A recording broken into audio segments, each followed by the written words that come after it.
The last line of defense. Jadbura maki haru ni dinyoro hodhi nyime kod keto migao mar somo tesre hewi mano mawacho ni duoko piny omenda magimiyo skunde hewi japuonjre ka japuonjre he skunde mag sekondar mapachoka.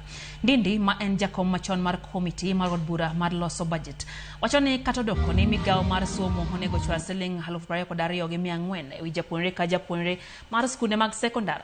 Piny owacho osebedo kachwalo mana siling 1,000 kende ne skunde. Gima owacho ni nyalo rocho rang'iny mar somo e thurka. Onyiso serikal mondo ochwal ne skunde omenda duto mowinjore.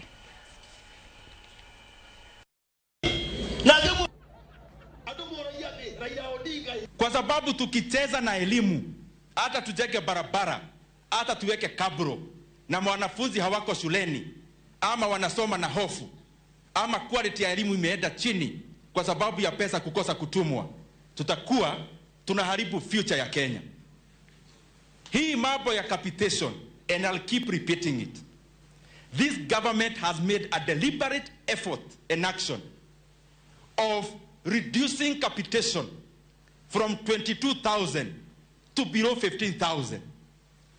Na mimi nawaeleza, ukiwa serikalini, kazi sio kuja kuexplain, usijibu dede nyoro, nijibu kwa kutuma pesa katika mashule zetu kesho. When you are in government, you no longer have the luxury of promising. Na kama mumeshindwa na masomo bila malipo, basi mukuje muambie wazazi wa Kenya imewashida. Because we come, watu wa serikali wanachukua microphone, wanasema capitation ni 22,000. Alafu ile munatuma shule paia ni below 15,000. That is why it is very difficult for Kenya to keep on believing in these stories.